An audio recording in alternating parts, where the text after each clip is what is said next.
and pleasure to celebrate the winner of the 2018 Eddie Robinson Coach of the Year Award, UAB Coach Bill Clark.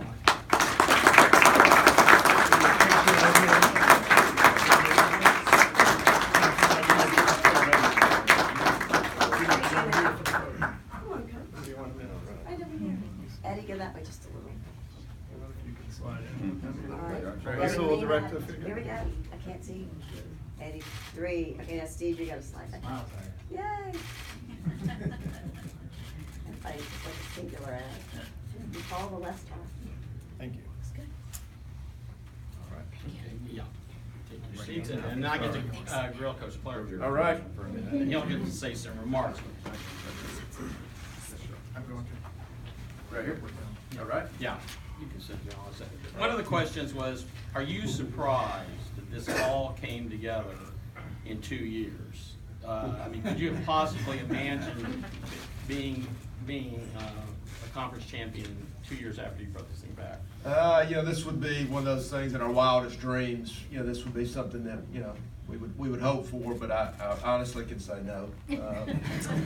No, we were just trying to get our program back, to be honest with you. And then I think last year the return just going so well, and we came into this off season and said, all right, next step.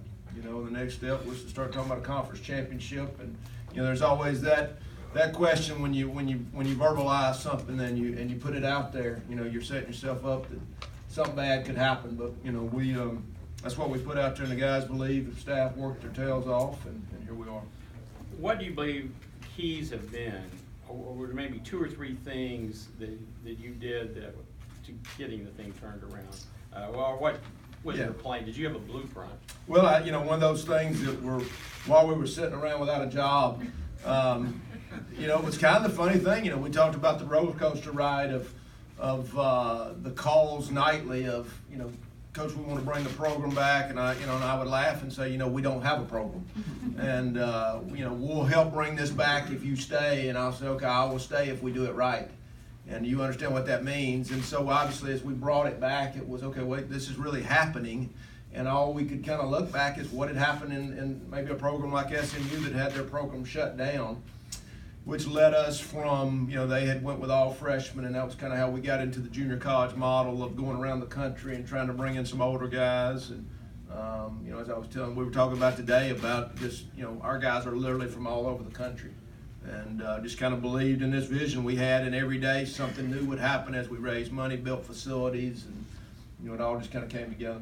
One last question for me, although I'm sure some of the other reporters will have other questions, but can you tell us who may have been the instrumental people in your life who helped you, guide you in your coaching development? Well, my father was a coach. That's all I ever really wanted to do.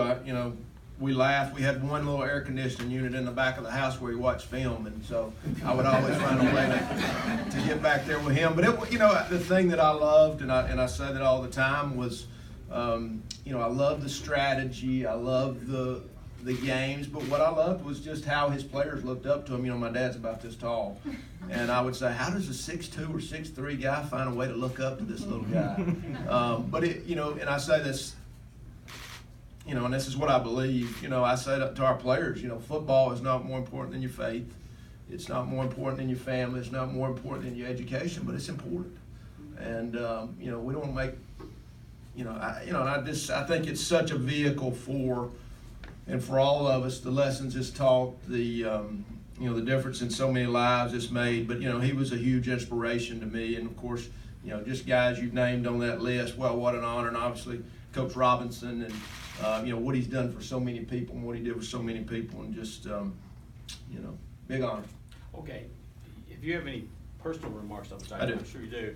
And then what we will do, we'll make those, and then we will do some pictures, and then he can be. Media can then have the media. Well, I know my SID Ted doesn't know what to do with me with notes up here because I never use notes. So, but anyway, I'm going to put my glasses on. So first, I would like to thank the Football Writers Association of America and the All-State Sugar Bowl for recognizing me as the recipient of the Eddie Robinson Coach of the Year. It goes without saying this is a huge honor. I want to accept it with the knowledge that any head football coach is only as good as the people around him. I want to thank many people. First, my wife Jennifer and my whole family.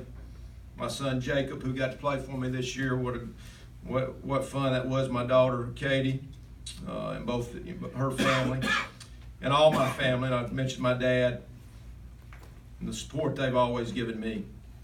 I want to thank my staff, who worked countless hours, our players who were on a mission to make history and win a championship this year. I want to thank the UAB administration, Mark Ingram, our AD, our president, the trustees, and all their support. I want to thank Judy and our Conference USA, for the great support they've given us as we went away and as we came back, and they were instrumental in all those things. I really want to thank the UAB fans, the city of Birmingham, and our athletic foundation for their devotion to UAB football and all the work they put in, all the support. Lastly, I would like to thank my Lord and Savior Jesus Christ, for whom nothing is impossible. Eddie Robinson was a once-in-a-lifetime coach, and I will always be honored for this award in his name. Thank you.